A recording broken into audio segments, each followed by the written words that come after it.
In a Hong Kong apartment, Zawara is startled by the sharp crack of gunshots echoing from a building across the street. Curious yet apprehensive, she looks through her window, only to see a man standing over the lifeless body of a woman. Their eyes meet, and in an instant, the man recognizes her as a witness to his crime, setting into motion a tense and dangerous encounter. Panicked, Zawara flees her apartment, darting into the crowded neon-lit streets below. Her pulse races as she weaves through the throngs of people, glancing over her shoulder to see the man pursuing her with unwavering determination. Spotting a cab, she quickly slips inside, crouching low to avoid being seen. Trembling, she dials emergency services, her voice barely steady as she reports the murder and describes her dire predicament. But when the operator asks for her name, she hesitates, then abruptly ends the call, unwilling to leave a trail that might lead back to her. At the stoplight, a cab pulls up beside hers, with the same man inside. She arrives at the fetish club where she works,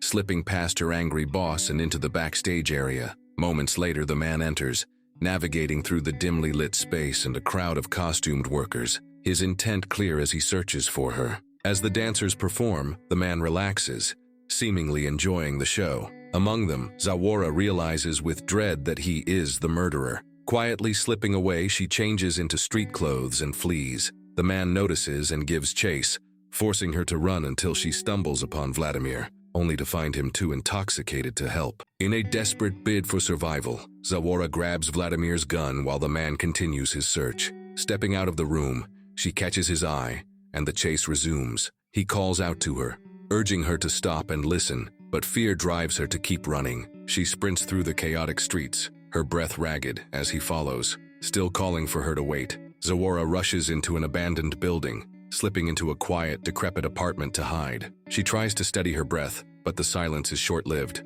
The man enters the building, methodically tracking her down until he stands in front of the apartment door. She points the gun at him, her hands trembling but resolute. He steps closer, trying to disarm her. The tension escalates into a violent struggle as they grapple, fists flying. In the chaos, the gun goes off, the sound of gunshots echoing through the empty building. Breathing heavily, Zawara stands over the man's lifeless body, the gun still in her hand. For a brief moment, the adrenaline subsides, and she feels the weight of what she's done. But as her gaze drifts toward the window, her heart sinks. Across the street, she sees a man watching her, his expression eerily familiar. Her blood runs cold as the realization hits. It's the same man, the same murderer, the same cycle. In that moment, the full horror of what has happened washes over her. She is caught in an unending loop, doomed to kill him, and be killed by him, over and over again, trapped in a cycle of violence that repeats infinitely.